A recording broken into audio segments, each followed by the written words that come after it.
my name is Shalon, and I'm here to help you find your next favorite book and your next favorite author.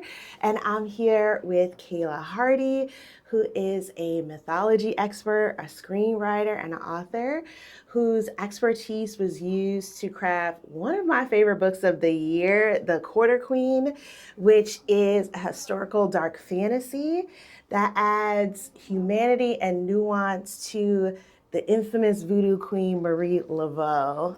Thank you so much for joining me today. Hi, Shalon. Thank you for having me. Yes. Also, just have to know, you've been with me since the beginning. I feel like of this publicity tour, unprompted, had an arc at the beginning. So now I finally have a hard copy. But thank you for having me. I'm happy we're both in the same place at the same time. Yes, I'm excited to chat with you. I know we have limited time today, but we might have to talk longer about Marie and the world of the Quarter Queen.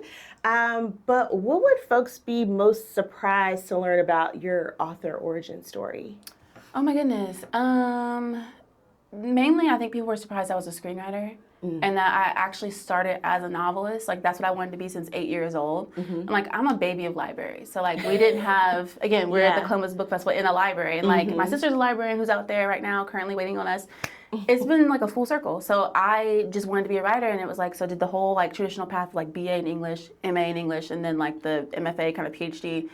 And then when I got I think close to a book deal at 24, that didn't happen. Here's a T. Books take a long time. You get faster as you go. And so Quarter Queen is not the first thing I've written. It's the 8th book that I've wow. Girl. So when people tell you in writer, you got to keep going, they really mean that. It's an endurance thing. Sorry. And so for me, when I got to Binghamton, they're we don't do screenwriting. And so I really wanted to be a screenwriter, and I was I'll do it on my own. Turned Quarter Queen into a television pilot. Moved to LA to become a screenwriter. Then it took off, and then they were well, this would be expensive, and so I was let me turn it back into a book. And so I wrote it for myself. Before it was even done, it got interest, and then we sold it 3 days later when it went on submission. So it's been a full whirlwind of coming full circle back to being a novelist. So. What were some of the other books that you wrote? Oh God. Okay. Were they also in the dark fantasy realm, or were they different genres? What were those like? I think you would like this one in particular. So my dissertation was actually a novel about Madame LaLaurie, the serial killer in New Orleans, that was also on American Horror Story Coven. So both Marie Laveau and her, I promise I wasn't following from that. I'm from New Orleans.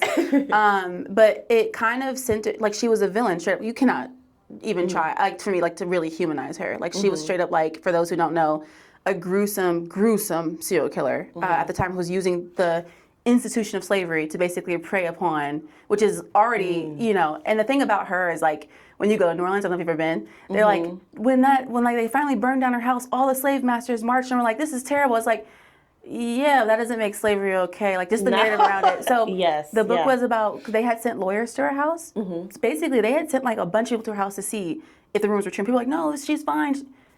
People had to have known, right? It's kind of the Diddy thing. So it's interesting that she kept getting cleared when she was the richest woman in New Orleans, basically. Well, that'll help. That'll help, right? And so she had these money or power, but she had these parties, right? People would show up and go to, and it's so no one smelled or heard anything. So they were all kept in the attic, and it was, I won't even get into details here. So essentially, the book was about the sons of the lawyer who went there years ago, and basically he becomes this plantation owner. So he has one mixed race son, one white son, and then they end up falling in love with the same girl who may or have not been at that house at a certain time. So then when she gets taken, they basically have to go into the deep south and leave Louisiana to go find her, but she may be connected back to LaLaurie. So it's kind of a mystery thriller, and it gets into LaLaurie without centering her too much. And so hopefully we'll take that one back out soon. That sounds interesting. That also has depending on which angle you put in there, it could be a little romantic suspense. It kind of has a love triangle, right? Because she's in love with, in love with both of them. But also I think it gets into as you know, Quarter Queen is about motherhood. It's really about brotherhood. Not in the Quarter Queen context, so we'll get into that. But the idea that love can transcend barriers like race and whatnot. Because the white brother genuinely loves his mixed race black brother. But there are resentments, right? Because who is the favorite son? Who can, do you know what I mean? And honestly, you kind of package it sexy, it's a love triangle. It's really about this love story between these two brothers. Because no matter these boundaries of race and whatnot, in a very Quarter Queen style, they're family. Yes. Yeah. What draws you to exploring family dynamics in your work? I just come from a big family, and like my mom, I have a twin sister, and older siblings, and we didn't. It's just someone. It's like Game of Thrones. Shalon and I went to dinner last night, so she got to see up front, and I'm just kind of chill. I'm like, okay, whatever, y'all have at it. But I think as a writer, I'm curious about the things that bind us together, and I'm curious about. Because you can be born into an awful family, and I'm like, that doesn't mean you have to stay with them. So I'm like curious about these trappings, these conventions in society that we say, you have to do this. And it's like, we don't have to do anything but, live. Yeah. So I just feel like I want to challenge these things. And I honestly think like the world can be such a dark place. Love is the one redeeming thing. And so there's different forms of love. There's romantic love, like agape love, like all these things. And so I'm excited about taking challenging dynamics. I also like anti-heroes, as you know, and like characters who've been to the dark side of the moon. Because I think like Quarter Queen, one thing about it is like it challenges the idea of like what is a good person in a bad world? Can any of us be good people if we don't speak up and do the right thing? And also, what does it cost to speak up and do the right thing? So yeah, I'm intrigued by those elements, which, it sometimes makes for a dark book sometimes. Yes. Yeah. Which definitely comes up in the relationship between Marie and Ree. Yeah. So we have Marie Laveau, who at the beginning of the book, she's in power, and her slightly unruly daughter. Slightly. Ree, who wants no parts of it. She just wants to do what she wants to do. Making it rain. Right. Okay, that's what you She doesn't want any responsibilities, but things transpire where she actually has to rise to the occasion to like really help her mother. When you were thinking about this book, and I know initially it was a screenplay, why did you want to center both Marie and Ree? Because it could have been Marie's rise to power, could have been the story. Why did you want to include that mother-daughter dynamic as well? Several things, right? My big takeaway as a kid in New Orleans and like Monroe and Lafayette, and when you hear about Marie Laveau, it's always with respect, right? I'm talking about like in the city. I'm not talking about in voodoo circles. Like just regular people walking around the quarter. It's spectacle, right? There's an air of reverence. There's mystery, but everyone's talking about like, she was mysterious. She was the voodoo queen. But we don't get to the human of Marie. Now, granted, we don't know a whole lot about her other than the facts. Like she kept that on lock, and to this day probably for good reason. So people could take control of her narrative. And anyways, I just kind of knew, I was intrigued of like, who is the woman behind that? But also more importantly, it's like several factors. If you're going to do Marie Laveau, you got to be in the 19th century, right? I'm not going to do a fantasy where she's like current day. That wasn't my, that wasn't my thing with this. I wanted to do historical. But she did have a daughter. She had several children, but like Marie Laveau II is an actual person.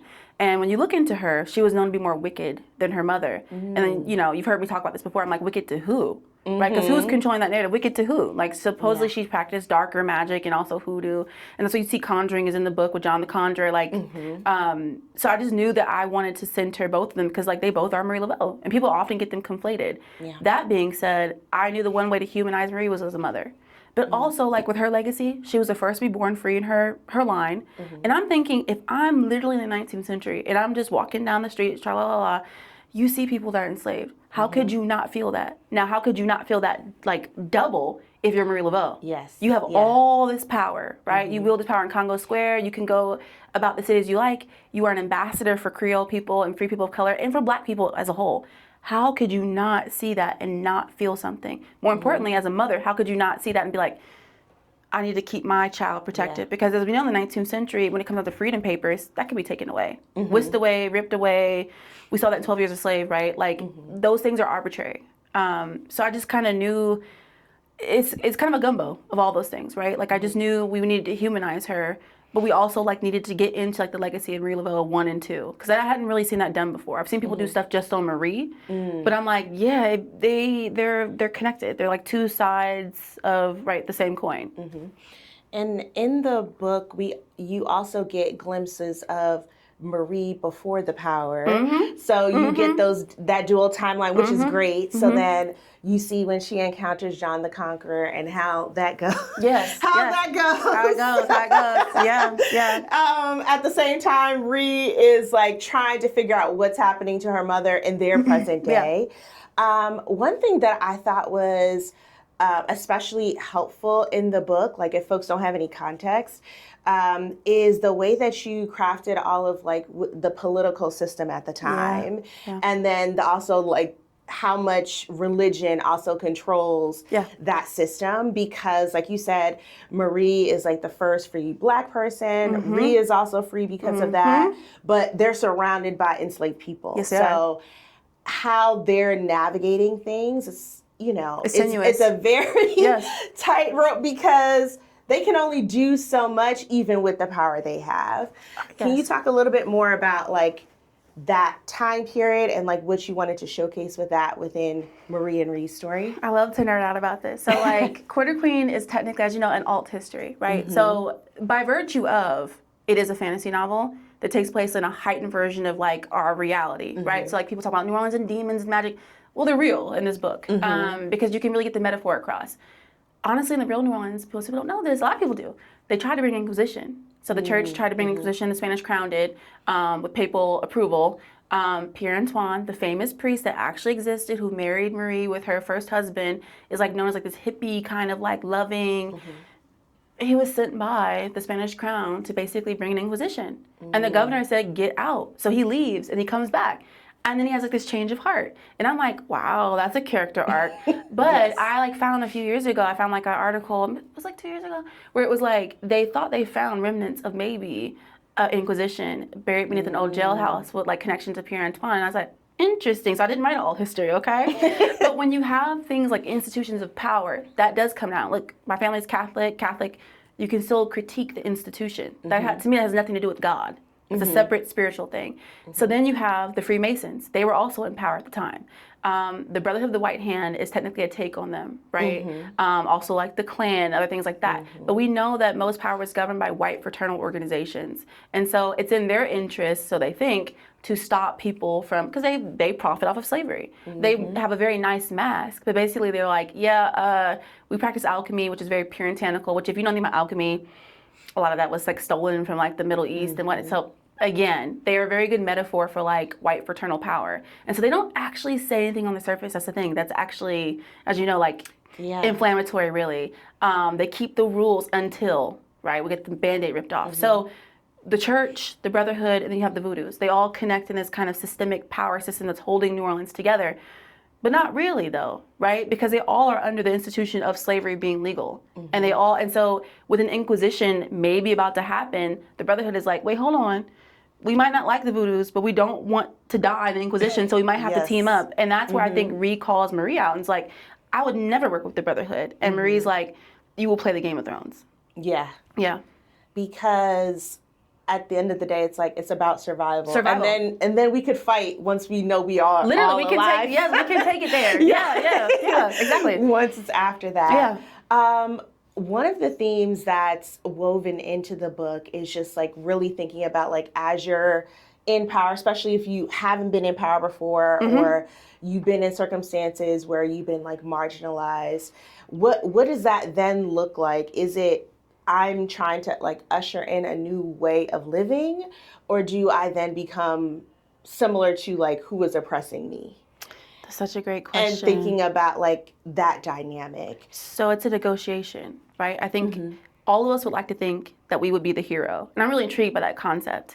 But then let's say we got Matrix back into the Quarter Queen into the past, and you do have magic and voodoo. Let's say you might even be Marie. You are now governing these people to keep them safe. But at the end of the day, you really want to keep your family safe. And so, no spoilers, but like for people who haven't read, if someone threatens your child, are you going to give them up for the world, or are you going to protect the world? So it's, I think Marie, and she has her own mother wounds, which is really core for me. It's like, if she had a mother that didn't want anything to do with her, a grandma that was like, I don't know what to do with you, because Marie, for all intents and purposes, is the chosen one, right? That kind of archetype of like immense spiritual power where everything is drawn to her. Who could do something with a child like that? Like, how can you raise a child like that? So she's known, but she's ostracized. So like people often look at her as like an outlier, right? So, you know, I look at that and I think John, right, is supposed to be the villain, and no spoilers here, right? John the Conjurer, a villain again, to who? He might actually do some bad things, but I do think he's like, I look, and he is someone who was a prince and then was enslaved. So he's been to the mountaintop and then he's been low. Because for me, it's about representing like African American history, and that means tracing it back to Africa. So John himself, right, is an amalgamation of the real Dr. John, who actually existed and was maybe a teacher of Marie Laveau's, but also in folklore, John the Conqueror. And so that's why I was like, we can rename him John the Conjurer and High John. So it's a mixture of that. So for me, he's like a killmonger, right? He's like, the ends like justify the means, right? Like I will not tolerate a world of slavery. And that means while Marie is on board with that, their ideology comes in clashes. Because I don't think Marie wants to tolerate that. But she's living within a system, right? Like Creole, free people of color, they were born into this system. So it's like, I might not want this to be a thing, but I've learned to live within it. And John's like, you will not learn to live within this. Burn it down. Yeah. Yeah. I was definitely getting Thanos energy from him. No, he's as like, well. yeah. Of like, okay, this is the way things should be. Can you blame him? Anything that is opposing that, we need to get rid of it immediately. Can you blame him? Because when you talk about the Brotherhood of the White Hand, no spoilers, you will see how actually powerful they actually are. And they're like a monstrous beast, right? And then there's this motif of the Ouroboros, like the snake that devours his own tail. We talked about that last night. That's literally America. It's the spirit of empire that will devour its own to keep this regime going. Someone like John is like, in order to break this cycle, we've got to do something a little bit different, which means clearing the board. Like, I will empty this out. And the more I kind of listened to John, the more I kind of understood that. Because, like, for someone who's lost, I mean, everything, can you blame, a black person who's like, I don't want to live within this world. I don't want this world. Yeah. Yeah. I really felt for him in a lot of ways. And I was like, wait. He might be making some sense here. Yeah, but it's also like, yeah, it's like I want to hold it too, Marie. Right. But then it's also like, how much can we dismantle the system from within it? And that's where they're battling in between. In addition to like the themes in the story, probably because of your screenwriter background, all of the scenes are very vivid. Like you could feel like I'm walking down the corridor. I could feel like I'm on the steamboat, which when you read the book, you'll understand why that is. Can you talk a little bit about like how like in crafting the story you balance like the history you wanted to put in there, which you wanted the characters to do, with some of that vivid storytelling that's happening too? That's a really good question. I think, for any writers out here, the more research you can do, this is like cliche, the better. But also the more just mundane things you know about your world, the more when you're writing, when you're in flow, it'll just kind of start popping off. Now, several things happened with Quarter Queen. My publisher asked me to do a map. And I was like crying. I was like, I'm just an English language, I'm a writer. I don't know how to do a map. And so I designed a map as best I could, like on Canva, like just use like little symbols and stuff. And I took so it was crazy because the maps changed from 1840 to like 1846, and like some are in French, some are in English, some are in Spanish. And so we were very thorough, which, by the way, most people know, we're like, we love this map. I was like, thank God. Thank God. I love when a fantasy has a map involved, so I can picture what everything is, where it's connected, and all that. But we're also doing the French Quarter, which hasn't been done a ton in fantasy, like particularly because we never really leave the French Quarter. It's not like it's just all over, it's the quarter. And so when you do that, my publisher was like, why am I doing? My editor, Natalie, is very smart. She was like, if you do that, now we can just see what you can play with. And so from there, I was really intentional about in screenwriters are like set pieces. So I was like, so we have like St. Louis and we have like Canal Street, and we know that bookends the quarter. And so like once you can visualize it, you can play with these settings. So I knew there were iconic locations I wanted to use. But again, second reality, where like you heighten everything. So like in this world, magic is real, and like you just see it outright.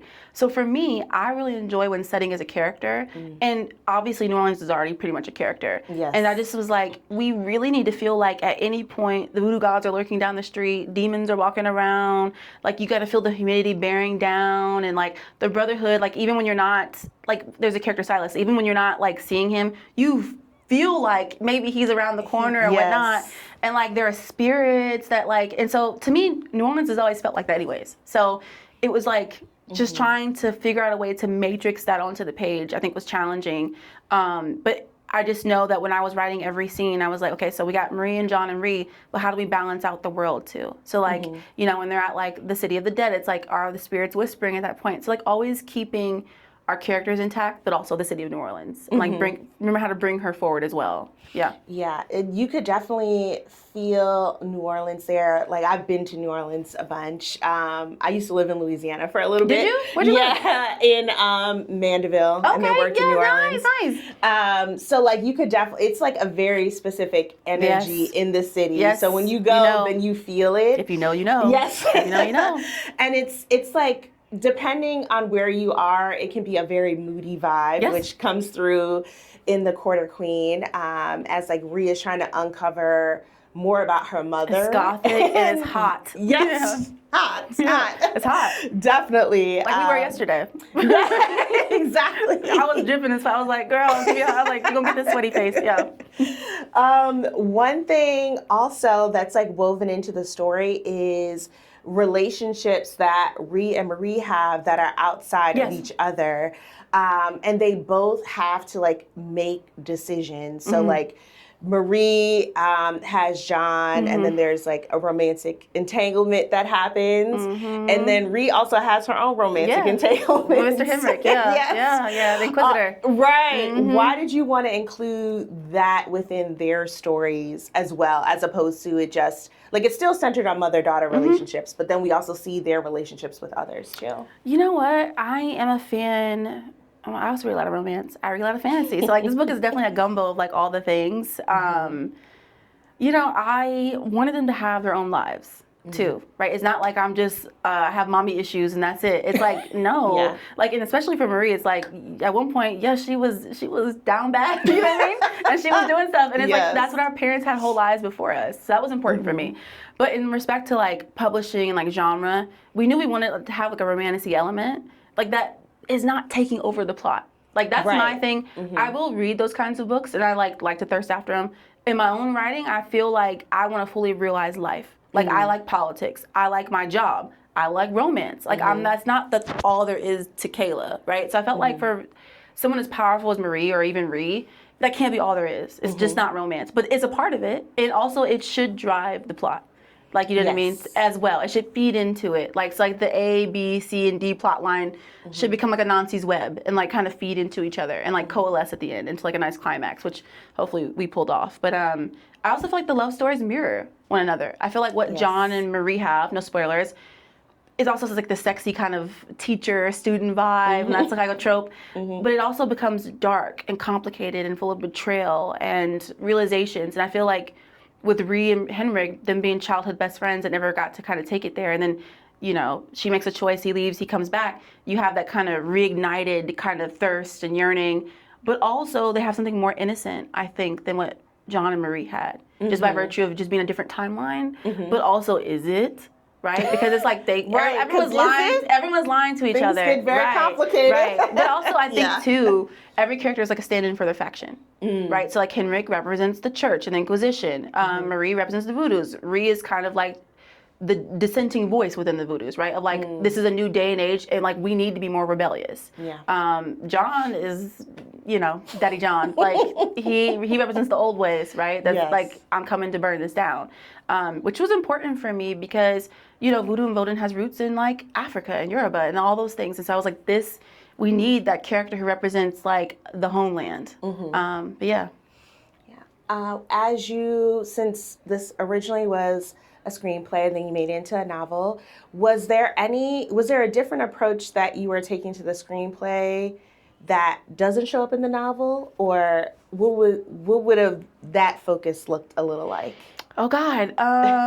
So I can definitely say John, I think, was more villainous in the screenplay. And just because when you have a pilot, you have to give all these things. So like before you even greenlit, we talked about this last night at dinner, because you don't actually get to know if you're going to do, like you need to hook people. And so, you know, my thing was like when I was writing the book, my editor was like, she told me, she was like, all respect, this is not the screenplay. So she was like, we're translating this for me. I was like, okay, queen, go off. And you just kind of learn, she would challenge me. She'd be like, John is this way because of this. So you need to make that more, like, and make him a little bit hotter and like, you know, all those things. And so I definitely felt like John was more of a straight up villain like in the television pilot, which looking back, I'm like, not exactly the right call. But like we were gonna get into it and unpack it, but like in the book you don't have that kind of, so you set it up that way and then you realize he's, again, I would say Quarter Queen, there is no villains and there are no heroes. They're just anti-heroes. Like the system is the villain, I would say, in Quarter Queen.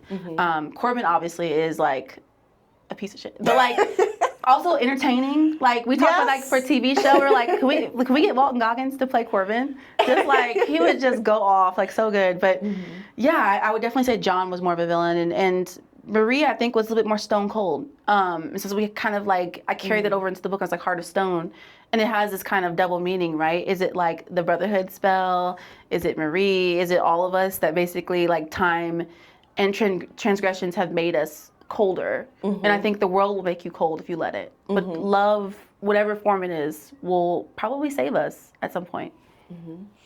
And there's also like that tension of good and evil as well, of like how does love impact me that can also shape the way that I am now acting. That's so good. As well. Yes, absolutely. Like, because then I can definitely lean more into what could be seen as good or evil just based on how like I'm being shaped into that. That's so good. That's so key for Quarter Queen.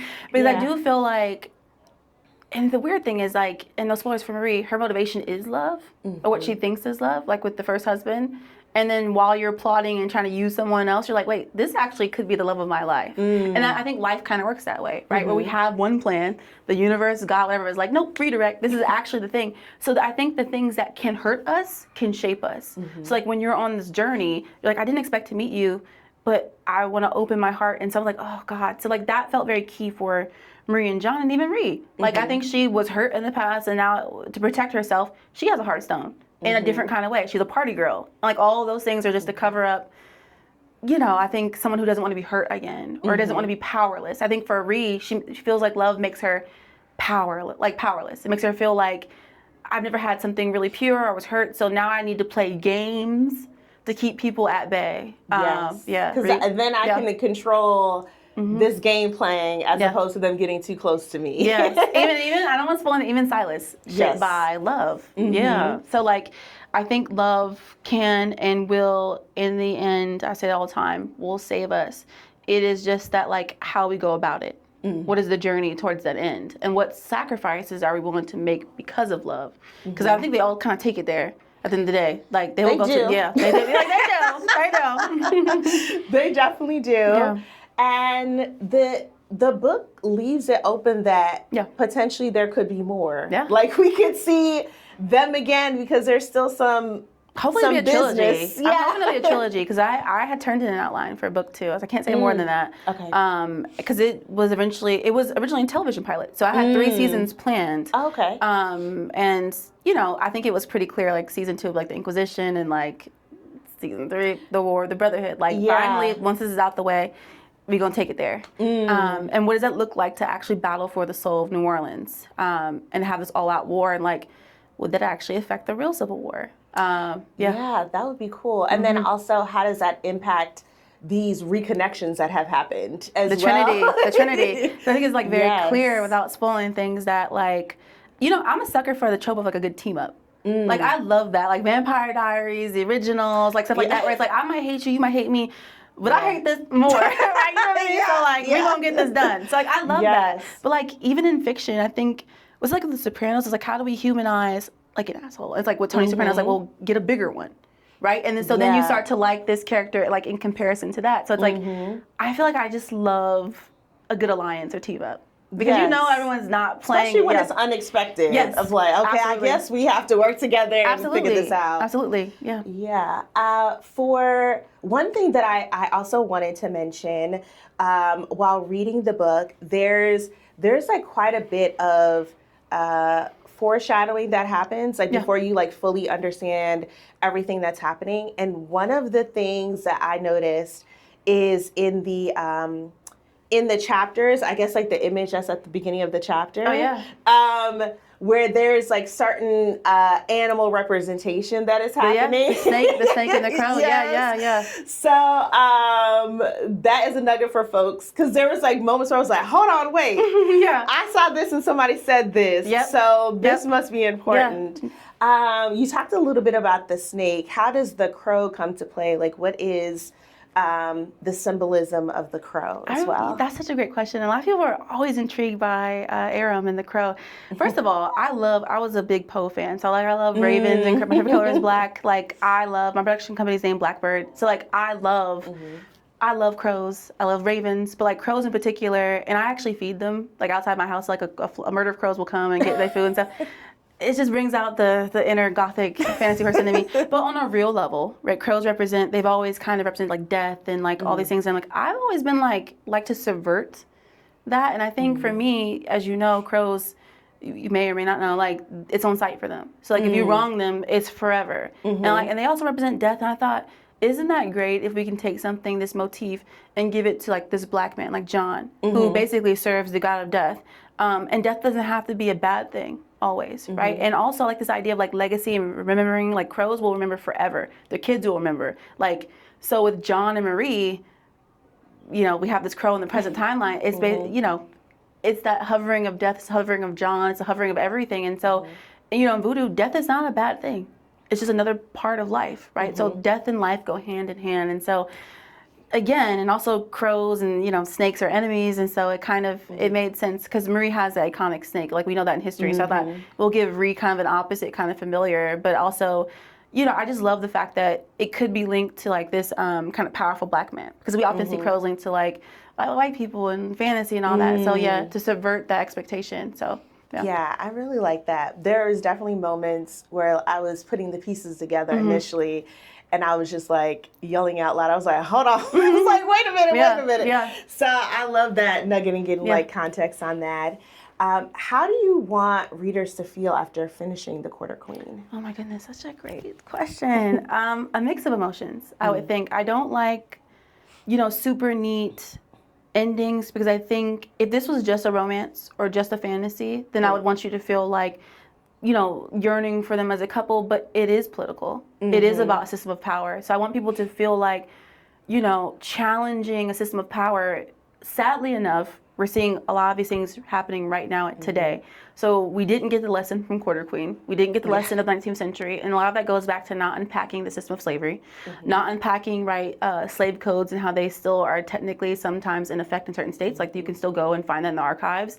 And looking at how like the one drop rule, all these insidious things, the Code Noir, these things were woven into the fabric of America. And they haven't been totally banished because they haven't been addressed. And so when you read Quarter Queen, it's not fully addressed for them either. Like, I think the book asks a lot of questions of us, but it doesn't give any easy answers, because I don't have the answers. I'm still trying to figure this out. I think a lot of Black people, it's like the kind of double consciousness like Du Bois talks about. We're always negotiating and trying to figure out our place, specifically in America. And, for me, Quarter Queen is an African American, it's a Creole fantasy, it's all those things.